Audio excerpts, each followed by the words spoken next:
Welcome to the 1000 Hours Outside podcast. My name is Ginny Urich. I'm the founder of 1000 Hours Outside. And there is an incredible guest today. I have a huge backstory that you don't even know, but Pat Flynn, welcome. Thank you so much. The energy coming from you is coming to me, and I'm like so excited about this right now. So thank you for having me. I know we have a lot to talk about. We have a lot to talk about. Let me start here. The only reason I have a podcast is because of your video. Oh my gosh, no way. Isn't that wild? So I was talking to this man, John Acuff. He's been on our show a couple times. He's like John's a business guy, fantastic books. And I was telling him that I started the podcast by watching a video, an instructional video by you. And I was like, gosh, it would be really cool to talk to Pat Flynn. I was like, I don't think he'll ever come on. John was like, well, you should just ask. I think he might. So you have this new book that came out, Lean Learning, and you were posting about it. And I just think it's phenomenal because I do think that we pour so much time into academics. And so this is Lean Learning, how to achieve more by learning less. It's a really cool concept. So I reached out and asked, and here you are. Pat, this is the #2 parenting podcast in the whole country and would not be here except for your videos. Oh my gosh, that's incredible. Well, let's make it #1. Let's make it number one. Right. I know. It's a big uphill climb. Okay, I've got another piece. So then I got asked to keynote for the very first time. So you talk in your book about getting asked to keynote for the first time and dealing with the uncertainty and the fear. I ended up watching the video of it. But I got asked to keynote at this conference in Florida for homeschoolers. It's a huge conference. It's like 15 to 18,000 people. I got asked to keynote. She said, but you're going to need to have a book.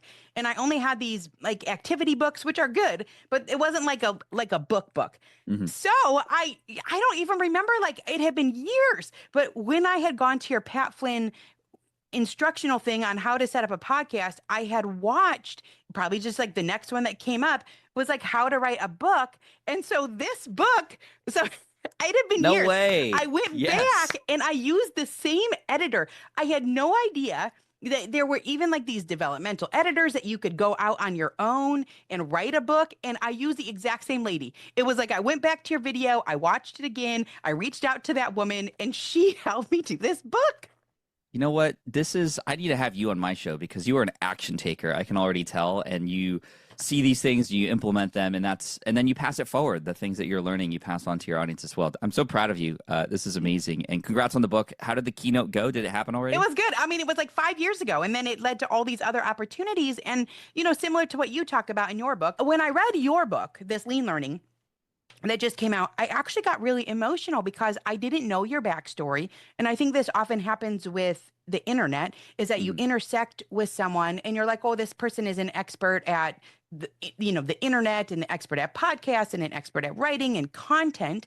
And I didn't know your story. And I really got emotional reading the fact that you lost a job and sort of the only reason that now I feel like I have this book and this podcast is because you lost a job and pivoted.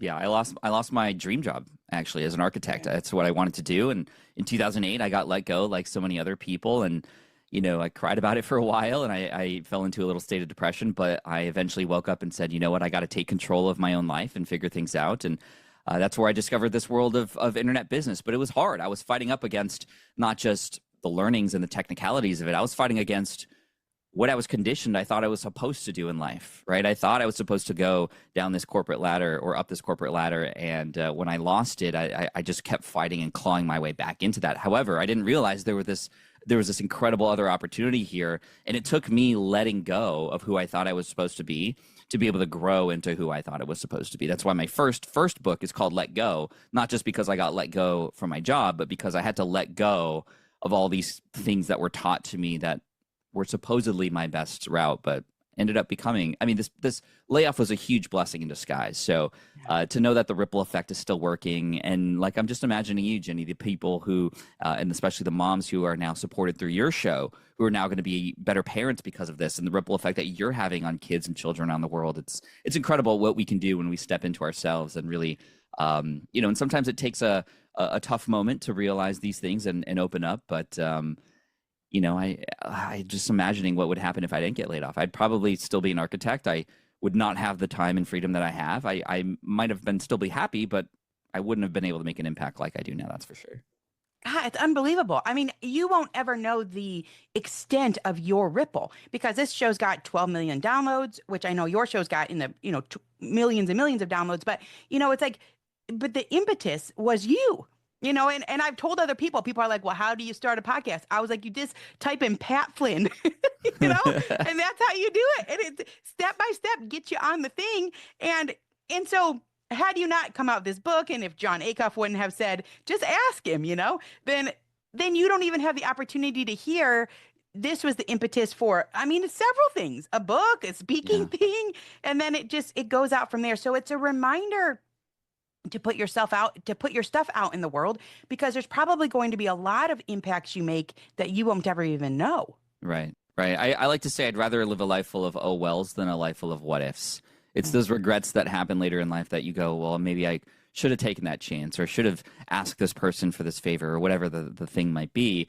You're never going to get that time back.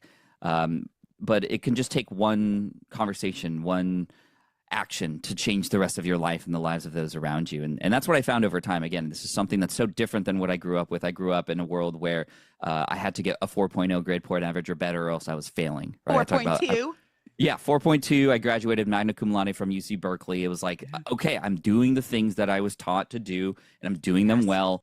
Even in my architecture job, I was doing stuff that I wasn't asked to just to kind of climb that corporate ladder even faster. I was the youngest person in this 200-person architecture firm to become a job captain. I was on my way to success, and then it was just like pulled out from under me.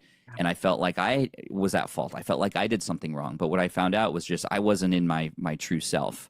And it took getting laid off to find that. Now, I also discovered that as I was learning entrepreneurship and trying to figure out how to do things like start a website to help architects pass an exam, which was my first website and product, to starting Smart Passive Income and the podcasting and the YouTube and the book and the speaking, I found that my traditional ways of learning were not going to help me. My first inclination when I had discovered this idea of starting an online business was to go to business school, to spend, $30,000 a year and consume everything before taking any action. And I just couldn't do that because I had to make something work faster. I was moving back in with my parents. I was crying in my old bedroom, just wanting to get out and find success again. And it took me letting go of the fact that perfection was the way. I had to let go of realizing that mistakes were bad. No, mistakes are great. I had to fail faster in order to learn. And over the years, I found that I've developed this framework and system without even really knowing it to learn things faster, to acquire skills more efficiently, and to have a lot of success across so many different mediums, from podcasting to business, to an invention that I have, to now succeeding in the Pokemon YouTube world. It's kind of wild. And I see, and the reason this book came out is twofold. Number one, I've had a lot of people ask me, Pat, how do you approach the things that you do? Because you always seem to do these things well. Are you a genius? No. Are you just extremely lucky? No, but I am kind of lucky. But luck is where opportunity meets meets action. But more than that, I wrote this for my kids because my son is 15 now. Yeah. My daughter's 12. They're entering young adulthood very soon, and they're living and growing up in a world that's so different than the one that you and I grew up in, right? Where information used to be scarce and valuable. Now, just knowing the things isn't going to get you anywhere. In fact, you could go to ChatGPT, and it will likely show you that it knows a lot more and can get things for you much faster. So just having the information isn't enough anymore.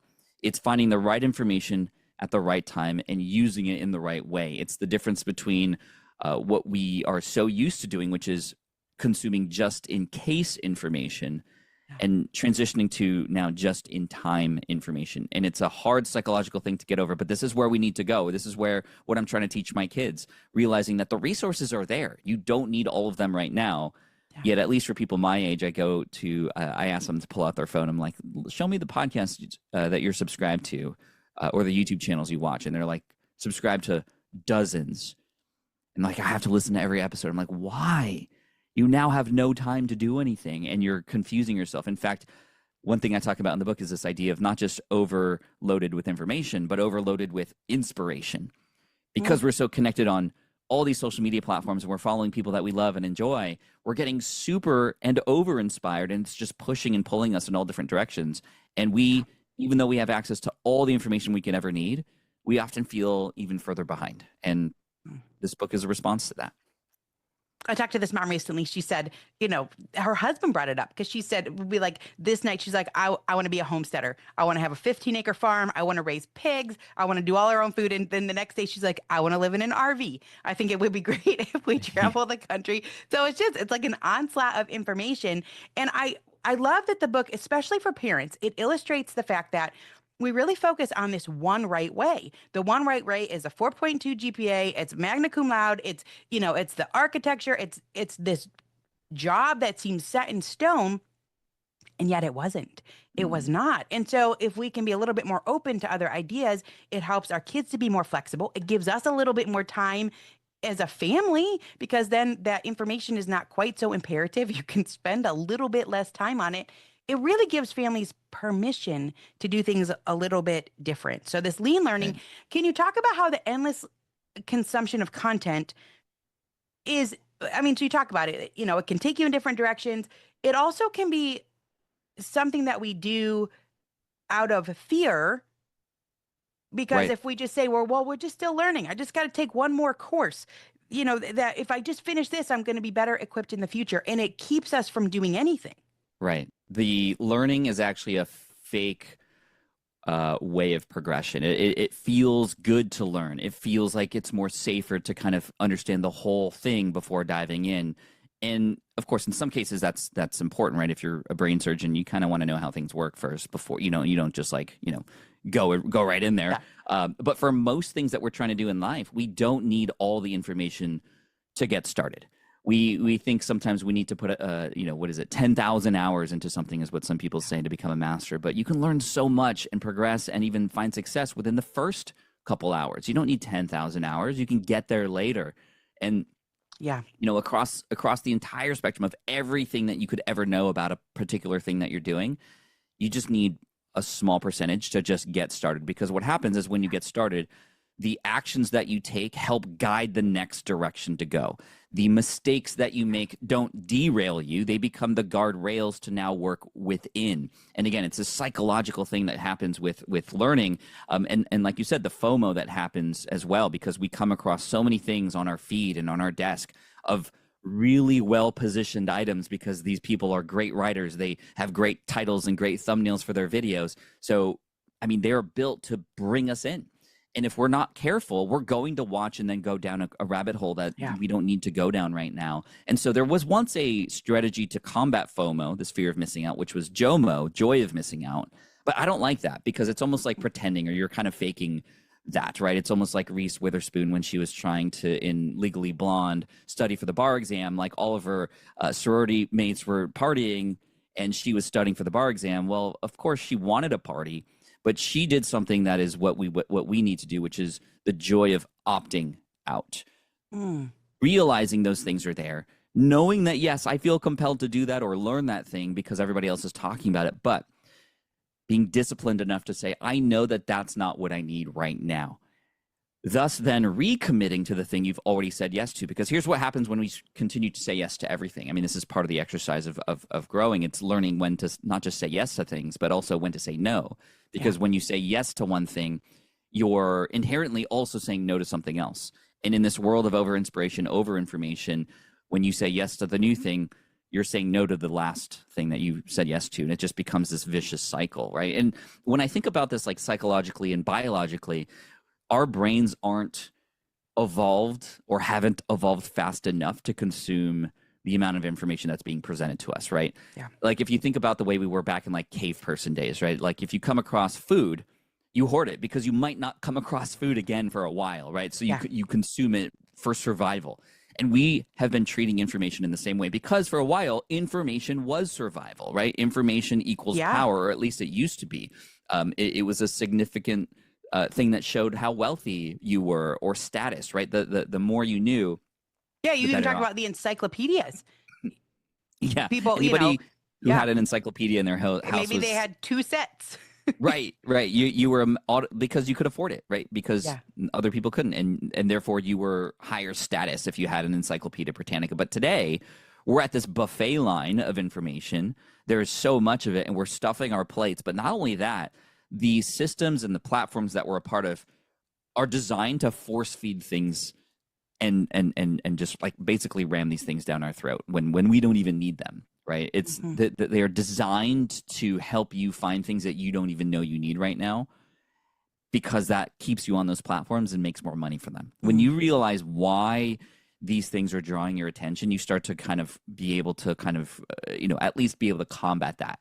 When you realize these platforms want you to stay on because they're making money from ads because you're able to stay on there, you start to go, wait, wait, wait. Now you're kind of just using me. I'm this cog in your system now. I need to take control again on where I put my time, where I put my effort, and where I take action. And again, it's getting to action faster, action over Yeah. information that's going to help you and your kids understand what works. I mean, this is how I learned to cook. I didn't learn to cook by going to, cooking school. Cooking schools are great, especially if you want to go deep with something. But you don't start there. You start Yeah. by getting messy in the kitchen. You start by cracking a few eggs. You start just tasting something and it's not great. And then now you know not to put sugar in your omelets anymore, right? Like those Yeah. kinds of things. Although there are sweet omelets, and that's more of an Asian culture related thing. But anyway, you take action. That's what this Yeah. is about. And the learning can come from doing and doing things together with others. This is why the chapter is about surrounding yourself with what I like to call champions in your life is really key. Getting Yeah. together with other members of your community or your family who is supportive of you, if there is that, or mentors to help guide you as well, because you only know what you know and you don't know what you don't know. So when you surround yourself with other people on this learning journey, whatever it might be, you can hold each other accountable. You can kind of fill in each other's gaps. You can guide others behind you, but also get guidance from those ahead of you. You can't do this alone either, and this is why the chapter on champions in your life is really key. Yeah. It's just so much about action. It's so practical. Even for this podcast, when I started off, I had a crummy microphone. It was from Amazon. I already owned it and it plugged into the side of my computer. And most of the original reviews of the podcast are like, this sounds awful. People are like, she needs to work out her sound. And then, it's like we did I don't think I got a real microphone until way in, but we're messing with the background things. And then I just recently talking about John Acuff, he stepped out and did a live event. You had your live Pokemon event. You got more than 5,000 people coming. So Mhm. he does this live event, his own event, and I met this woman there and she was like, I really like your podcast. She said, I went back and listened, and I thought she was going to say something like, they're all great. She was like, the first ones were not very good. She's like, it wasn't. And you do, so you do, and that's how you learn. And you could spend so much time researching what's the best microphone, how do I do the sound, I've got this like soundboard here, I have no idea how to use it. You can tweak all the things, or you just go for it, Yeah. and then things start to happen, and you learn and you iterate along the way. I mean, you talk about gardening, fishing, you learn those things hands on. You have to actually do them in Right. order to grow. So you talk about this question in the book. It's called Lean Learning: How to Achieve More by Learning Less. I'm all about it. Let's learn less so that we can play more and do more. But one of the things you talk about is this question: if this were easy, what would it look like? Yes. Oh, Okay. But what if it's not easy? I've really been mulling it over. If this were easy, what would it look like? So, if for a podcast, it would be like, well, you're just going to start. You're going to start with what you have. That's what makes it the easiest, and you're going to learn along the way. But what about the things that are a little more complicated to kick off? sure. I'll give you an example. In fact, I'll share a little story about how I started my first business that uses lean learning and really helps you understand the power of this question. The reason this question is important is because we always tend to overcomplicate everything. We tend to think things are harder than they actually are. And so when I started my business, I quickly found out that I had this following who was following me for study tips about an exam called the LEAD exam. It's a very niche exam in the architecture space.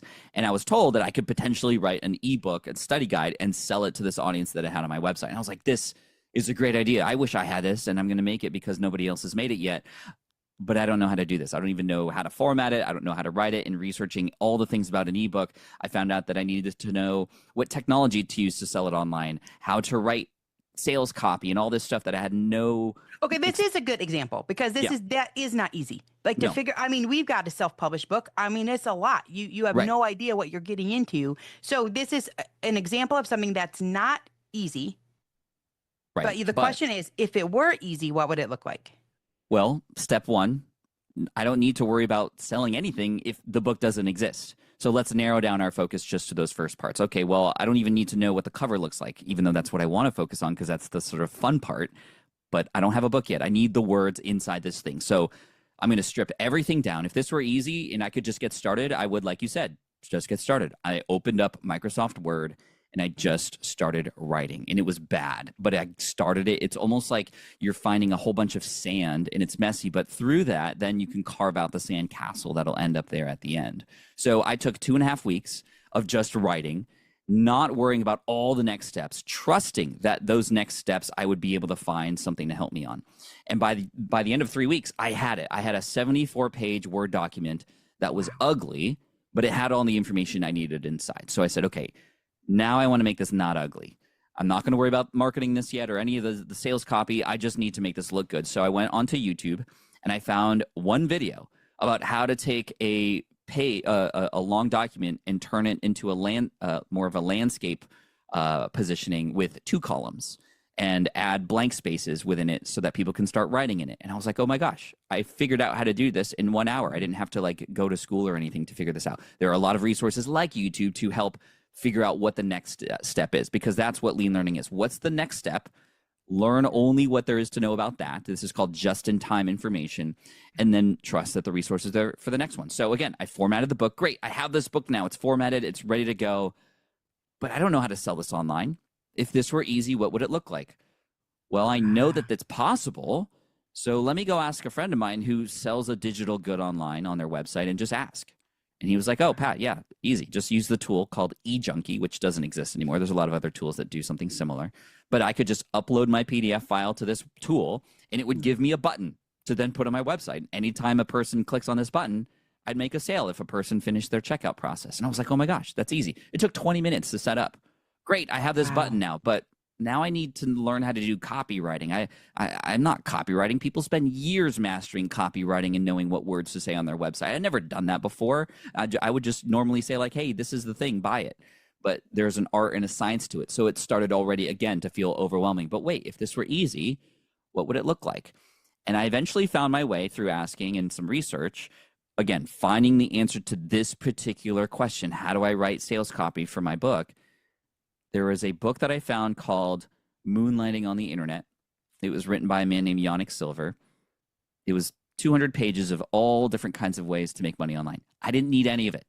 I just needed the appendix in the back of the book, which had a Mad Lib style sales page that I can just basically copy and put in my own product, add in my own features and benefits, and just use that. That is literally today still the same sales page I use, was from this Mad Lib style template. And that sales page has helped me earn over 7 figures on this architecture website. That is still up today. So you can see I didn't go to school for all this, but I was open to the fact that I didn't know where I was going next, but that there was a resource to help me figure out my way when I got there. But I needed the information right now for the writing book process. Finished. The designing the cover process. Great. Finished. The how to sell this online. Okay, great. Finished. That question guided me all along the way. And I've used that in everything that I've done. And it's helped me strip out all the complications that I just, naturally add into things that don't need to be there. The book is so practical. I mean, it gets your mind spinning immediately because you talked about how you use this question in all sorts of areas, like in your marriage. So if this were easy, what would it look like? And I immediately, like we were dealing with, our kids are similar ages, like ours are 17, 15, 14. We've got a couple more, 12 and 9. And it's like they're always changing. Now, all of a sudden, one of them like really is interested in having very expensive shoes. So you're like, well, I wasn't expecting to have to deal with that. And I mean, it's just constantly evolving with your kids. Yeah. And it feels overwhelming. Like, are we going to have enough? How are we going to decide? What is our philosophy on your expensive shoes? Do we allow you to buy them? Do you have to pay for half? Like, and there's 1,000 things like that come up often with parenting. And so it's like, well, if this were easy, what would it look like? And so you're talking about like the Eisenhower matrix. I was like, well, let's just bump the things to the top that are real important and make sure we talk about them. So it's just really helpful. It's so helpful. Thank you. Thank you. So then. Can I share another quick story about that? Yes. Like, because you mentioned your kids and like they're changing things. And yeah. One thing my kids, like my wife and I do is whatever the kids are into, we want to get involved with them. We want to speak their language. And so, for a while, it was my son and daughter were actually into Fortnite for a while, which is like a video game. And my wife and I were like, we have no idea what's going on. So, what did I do? I said, okay, if I want to participate in this with my kids, I need to learn how to do this. What would be the easy way to do that? I hired a 14-year-old kid on Fiverr.com who was coaching people how to play Fortnite. It was some of the best money I had ever spent because this kid already, first of all, Huh. like kudos to him for having business acumen and like making money from this. Yes. But number two, it was the best money I spent because in an hour I was able to understand it enough to then be able to play with the kids. And we ended up playing for like this was like the first year of COVID. We played every day and it became our way to escape the craziness of the world, but also brought us closer together. And we even still every once in a while talk about some of the moments we had in this virtual world of playing together and winning these games. And then this is how I got into Pokemon because the kids were into Pokemon. So I started researching Pokemon, and this is where I fell in love with the community so much that even though the kids have kind of outgrown it, I've definitely not. And I've leaned into that community a little bit more as a YouTuber. But anyway, this is again like everything, like nothing will be constant, but the way you keep up with things isn't necessarily just learning everything there is to learn about it every single time. It's going right to the root of, like in your case, what's going on right now and what can we do with it, but also finding the one or two resources to help you right now for the next step that you need. Okay, well then, since you brought up Pokemon, take the same general principle.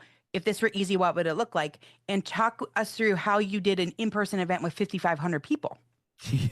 Yes, so we have an event called Card Party, and I had run events before, and I always knew they were so complicated, right? So if I want to show up and bring this community together, there were no events like what I was creating. I wanted to create an event that I would want to bring my kids to. All these other events in the card space are more transactional. They're about the buying and selling part of it, and I wanted it to feel like camp, right? So I said, okay, if this were easy, what would it look like? Well, I had a relationship with a person who I've spoken at their events before. This is an event called Podcast Movement. And I developed a relationship with that company and the founder, Dan Franks, because I've spoken and keynoted that event every once in a while. And during COVID, when things were starting to open up again, I reached out to him and I said, hey, are you doing events again? Like, how are you doing? Because I know events have been stopped for a while. He's like, yeah, we're doing events. We're even looking for more people to partner with. And I said, hey, well, I have an idea. If you can set up the infrastructure and the organizational stuff around an event, but I bring the Pokemon community into it, and instead of a keynote, we have game shows. Instead of breakout sessions, we have panels with some people's favorite YouTubers. And instead of an expo hall full of sponsors, we have an expo hall full of vendors. Well, yeah, we have that system already. If you bring those people, I will set it up for you. And we have this thing now. And we had 50, our first year was 2023 in Anaheim. And again, if this were easy, what would it look like? We would want it to be something that everybody, especially the other creators, would want to come to. So what did we do? We didn't make it about me. We didn't even make it about the cards. We made it about these other YouTubers. So these other YouTubers in the Pokemon space, they became the featured headlines. Even the smaller ones that only had a couple hundred subscribers, we put them on the website. And you know what? They were the ones who were more likely to promote it because they are finally starting to get recognized by somebody. Yeah. I knew this would happen because I was a creator once before who just started from zero. And it's become a celebration for them. And of course, they bring their loyal audience, even though there's a small few number of them. They're willing to fly out and pay to go to a ticket to see their favorite creator who they have this relationship with virtually to then meet in person. And now this past when we had 60 creators, 5,500 attendees, completely sold out a convention center in Tampa, and our next one's happening in Seattle. And again, now it's just getting even easier because we're finding the things that work and we're just doing more of that. We're cutting out the things that don't. It wasn't perfect. There were a lot of mistakes made along the way, but we could have overlearned and never launched. And never had these experiences that have been so deep that people have become best friends who have met at these places, who then fly to find each other again between events to stay connected. We've had people come up to us and say this is the only place they feel like they belong somewhere because they get bullied, outside of the Pokemon space. So when you bring this is now talking about the things I talk about in my book, Superfans, right? Bringing your community together. I don't just walk the talk the talk. I walk the walk here. So Superfans, I'm living it. I'm showing it in a new space that I had no business in before. I didn't even know anything about Pokemon until my kids got into it in 2020. Wow. Yeah. Wow. And 5 years, you're bringing together a community of 5,500 people. And I love that in-person stuff. I mean, I think that that's what we need. People are lonely and Yeah. they're really struggling that way. So, you have all this family-friendly content. You're bringing people together. Let's talk about mistakes along the way, because this is one of the reasons why people don't do things is they just know like there's going to have to be mistakes because we don't know everything, especially you're either paralyzed because there's more there to learn and you haven't learned it, or you're Mhm. paralyzed because you're like, well, gosh, if I step out now, I'm certainly going to make some mistakes. And people talk like, mistakes, they lead you to learn. I like what you talk about though in this book, Lean Learning, that mistakes lead to resilience. So you told this Mhm. great story about how you get fired and you're like, okay, I'm going to make this. And you had just gotten a raise. You talked about that in your first, in that I watched the video of of your first speaking gig. And you were like, you've gotten a raise at the architecture firm, like things are going okay. Then you lose your job and off you go to try something new. And you call the website In the Lead or something Oh, because it's called Lead. But then it was a copyright infringement. You had no idea. So like yeah. one of your first mistakes was a huge one. It was. And my internal so the story is I had a website. It was titled In the Lead, Leed, because Yeah, that was very a fun play clever. on words, right? I'm Yeah. like, this is fun. This is fun. In the Lead, very catchy, very, very shareable, and it No was one working. no one owns it because it's spelled Leed. Yeah. Right.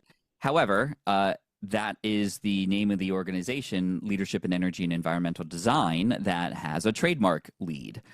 And eventually, after the website started doing very well, I ended up making $25,000 to $30,000 a month selling the study guide. Back then, when it was really really hot, I got a beautiful letter from the United States Green Building Council that said, "Hey, you're infringing on our copyright, and you need to change it, and you have 14 days to do it, or else." I knew it. I was not cut out for Yeah. business. I wanted to just escape. And after a quick little freak out moment, of course, I found an attorney online, and he was like, "Oh no, okay, you don't have to worry too much. We just have to change the domain name." And eventually, I found out that because they were big, that like the United States Green Building Council actually really loved what I was doing. I was helping more people become certified. They just didn't want me to use the trademark because then apparently there were other people who were using the trademark who weren't doing such great things. And in order to Wow. get rid of them, they had to get rid of all of them, and I was Yeah. included in that. So, first of all, my initial inclination, like that I was going to end up homeless and naked and on the street or something, was not true. Oftentimes, when things like this happen, we think of the worst case scenario. But it was a learning moment for sure, and it was something Yeah. that then I could pass forward to people who I was teaching entrepreneurship to. But also, it was an opportunity for me to understand that I, despite not knowing everything, um, was still able to succeed and move forward Yeah. and move past that. There were a lot that, like, if you speak with any entrepreneur, you'll find stories that are similar about ways that they've made mistakes. I mean, even in one of my first podcast episodes that I recorded, I spent a lot of time trying to get a big person on the show, and I did. I finally, through connections and relationships, had a person on the podcast who I wanted on the show. Who was it? This was a blogger from Australia. In fact, Darren Rouse. I forgot to hit record. Oh no! Oh no, that's the worst ever. It Oh is the my worst goodness. ever. That's the worst ever. Well, you can be sure that I've always hit record after that.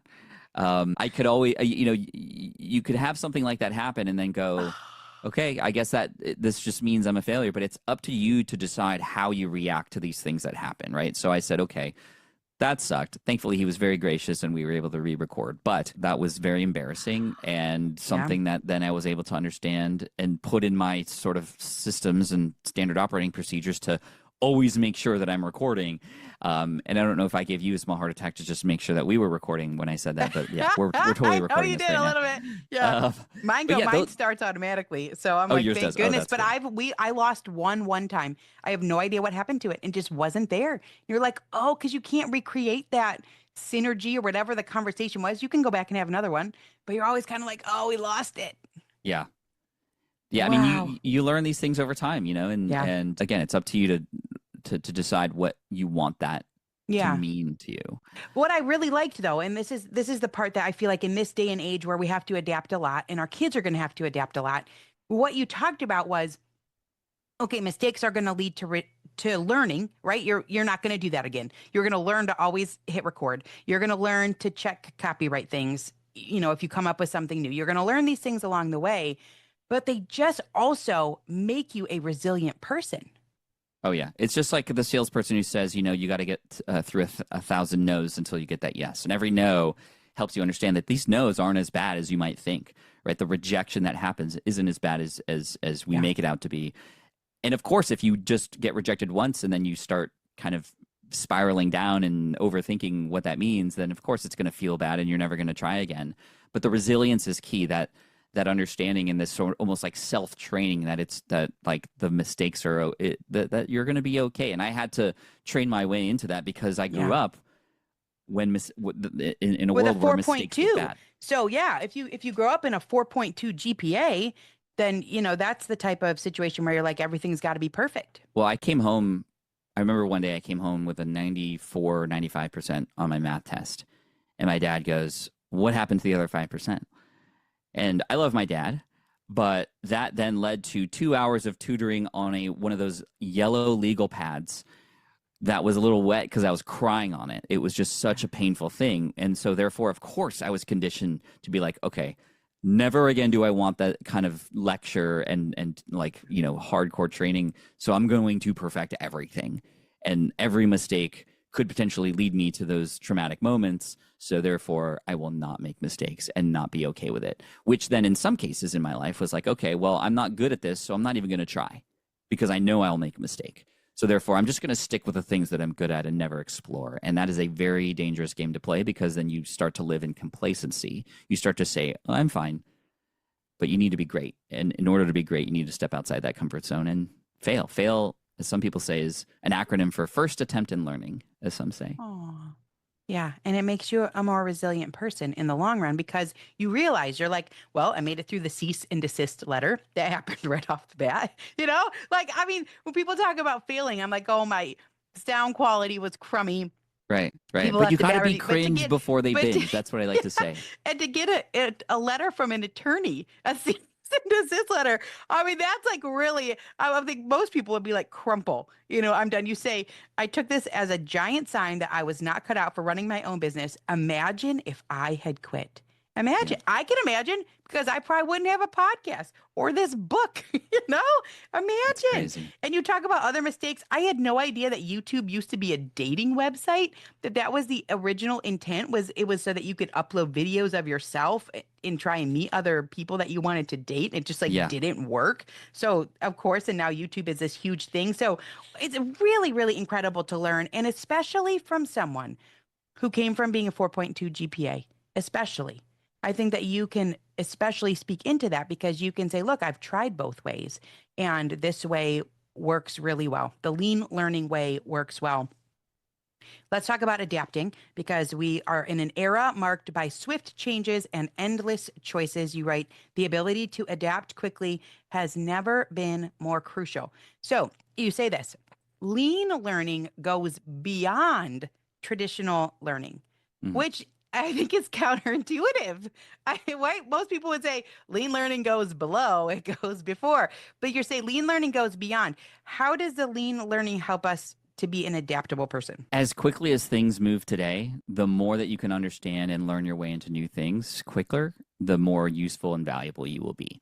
Imagine and this was recently, I had a conversation with my in-laws about our kids, and I'm remembering a conversation we had when they were little about their education. They're more traditional and they were focused on their education and kind of what are they going to be? And I'm like, we're going to find out who they are first. But they were like, they have to learn how to code, engineering, coding. Okay, cool. That's what everybody was sending their kids to school to go to, right? The world we live in today, coders are going to be obsolete in a very short period of time because AI and all these things are able to write code without human error much faster. So if somebody had dedicated their entire life to just code, if they don't have the ability to learn other things more quickly, they're going to be left behind. That is just fact. And I'm not saying don't commit to things. You can commit to things and that's important, but also commit to the idea that adapting and learning other things is crucial. and learning how to essentially relearning how to learn. Learning in the traditional ways is going to hold you back. Again, I think there is a major case for still the foundational things you need to learn. There's a lot of things that are great about school, traditional school, homeschooling, whichever you choose. There's some foundational things that you have to understand. But there comes a point in a person's life where then it's up to what their special skills tell them to do. It's up to what their interests are to help them lean into the things that they want to, not necessarily just follow a path that everybody else is going down. And, you know, it reminds me of I was taught really early on when I would pick up my kids from school to never ask them, how was school today? I would always ask them, what's something that you learned that you could teach me? To empower them to want to teach me and to understand that I, as the parent, might not know everything, and that they, the student, the kid, could still teach somebody of my age something. We were always taught to ask our kids, you know, what do you want to be when you grow up? You know, have these goals. What do you want? But I don't like that question, because how does a kid even know what's available to them? So instead, I ask questions like, what is lighting you up right now? What are you most excited about these days? And when you understand from a root level what's exciting, you can then potentially help lean into your kids into a position or a career that is in support of who they are as a person, what lights them up. Because when, and we all know this, when you are excited and having joy in what you do, your work just is much better, and you're able to serve the world and those who are under you much better too. So anyway, getting a little deep here, but you know, lean learning, although it's stripping out everything, right? It's lean. It's almost like a diet, right? We're leaning out, but we also lean into and go deeper with the things that we choose to focus on. And that's where it goes beyond this just sort of surface level understanding of things. You can go deeper and master these things and acquire skills that others can't, because they're too busy researching, or they're too busy absorbing. You need to implement, you need to do, and that's how you become the master. I really like it because it gives the adult a lot to think about for their own life, but it also gives you a lot to think about as a parent, and how are we parenting, and how are we preparing our kids for the world that we're in. So you had this sentence in the book that you said, before the internet, knowledge was a precious commodity, and things have changed. And I think we really slowly change. You know, it's really hard to change those types of things. And in fact, I would say that in most school settings, knowledge is still considered the precious commodity, even though we need to adjust a little bit. Before the internet, knowledge was a precious commodity. What about AI? Like, what do you think people would say? Like, if the sentence in 15 years is before AI, what would be considered the precious commodity? Does that make sense? Yeah, I mean, before AI, so today, it's not just information, but I feel like it's the human experiences and the human connections, right? And I think AI will never replace those things. Yeah. And this is where, especially as a creator, learning how to tell story is really important. Or as a person or a student and or a teacher, building real relationships and not just sharing the information, but really making a emotional connection in some way, shape, or form. Again, realizing and understanding what is important to somebody and leaning into that for them and for yourself as well. I feel like that in the future, AI is just going to make just, again, information and even implementation of some of that on a more basic level. A lot of jobs like, things that relate to information related jobs, from accounting and those kinds of things that are all going to be numbers based, like that's all going to be handled by machines. So thinking about then, well, what then would be important? It's the human connection. It's those experiences that AI will never be able to replace. It's empathy. A lot of these skills that my wife and I have been trying to teach our kids, like communication and working with other people in groups, and presentation skills, self-care.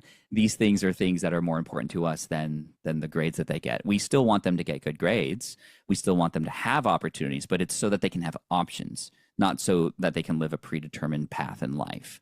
Yeah. And I think that that's really key. So, we've gone through big world changes in the past before. You think about, the Industrial Revolution and things that used to be important, then that just became commoditized, to the information age, and now information becoming commoditized. In the AI age, it's going to be a lot of those things that we still have to critically think about that are going to be taken care of for us, which many people are afraid of.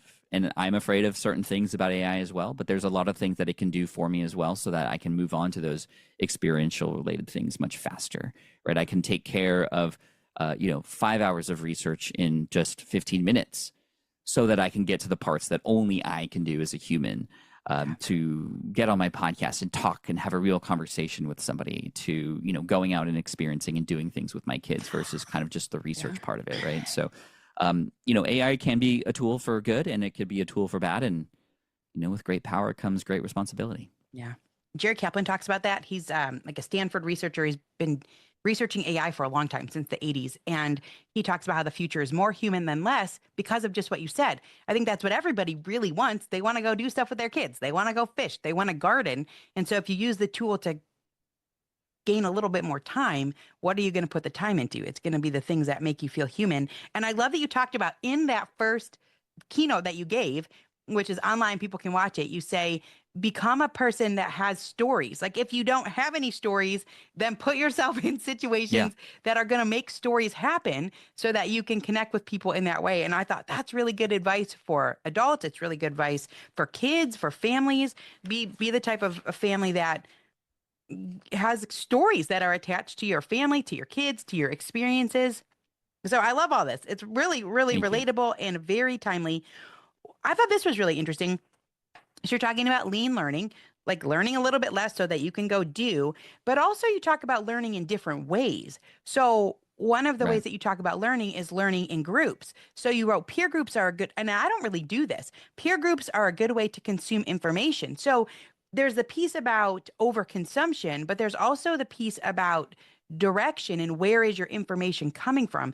Can you talk about your personal experience? Because you've done tons of things with peers over the years, several groups, and you attribute a lot of that to where you are today. Yeah. I mean, you can't read the label when you're inside the bottle, I like to say. And if you're trying to do something, anything, oftentimes you get so deep into the weeds of what it is you're doing that you just can't see things that are so obvious to others on the outside. And it's important to, again, have those outside eyeballs or ears to help you understand where you may or may not be going. And I've had that happen in so much of my life. I've had other people help reposition where I go because I might be going down a wrong direction, right? So I have various mastermind groups that I'm a part of. These are groups of people, about 4 to 5 each, that meet weekly. And these people are so important to me. We've been together for over a decade each, and we make it a priority to meet weekly to talk about where we're at and what we're doing and what's the struggle right now, but also share wins with each other and inspire each other. But I've gotten such brutally honest advice from the outside, from these people before that without it, I wouldn't be where I am today. And these people, I offer the same kind of brutal advice to them as well, and opinions and perspectives. So I think this is why working with others and others who are along the same ride with you is really, really key. And plus, the accountability that comes with that. If anybody's ever tried to go to the gym on their own every day, it's very difficult. But if you go with a friend, they can text you and make sure you get up because they're going to show up, and you don't want to leave them hanging, and vice versa. And you can kind of be there for each other when you need each other. So this is why working in peer groups is really, really key. And this is why getting involved in communities is key, because you can find people who you vibe with. You might not vibe with everybody, but you find your group of people and you kind of create this little amazing group together that can support one another. And I know that in, like, for example, the homeschooling space, there's a lot of people who are grouped up together, who speak to each other, who share curriculums with each other and all these kinds of things to better the child in the end. And that's really, really great. And you only know what you know. And so I think, again, that's important. But then also, if you think about it, you also have access to millions of other resources out there too. And this is why finding the 1 or 2 resources to then guide you and stick with as you run these experiments or as you learn these things is really, really key. And just, again, being okay with the fact that there's probably other resources out there, but you are going to stay disciplined and commit to this curriculum or this journey for a period of time before you assess whether or not to pivot or persist.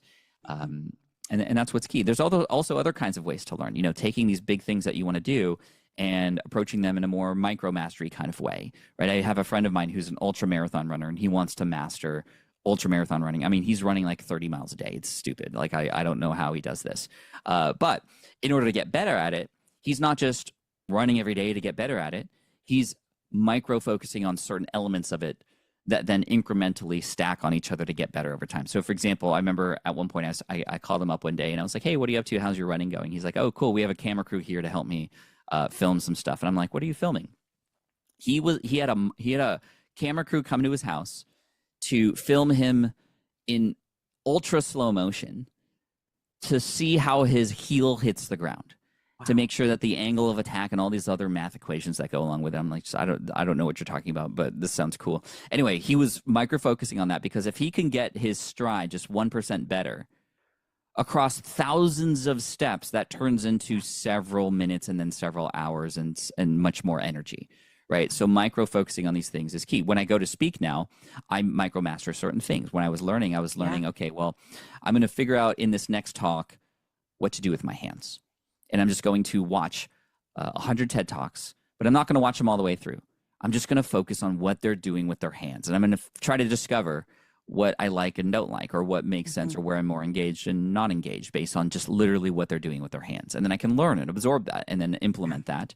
And now it becomes a part of my second nature. And then I can move on to the next thing. I'm going to learn how to, use my voice in a more dynamic way when I'm speaking to get more people to pay attention to what I'm doing. And then this is how I've become now a world-class speaker, that I've made over seven figures in speaking fees, when back in the day, I was deathly afraid of even getting on stage because I didn't just go up on stage and try to get better.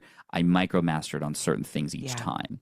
And so you started with just one simple book. You started with Stand and Deliver. You started with something. Book, right. You start with something.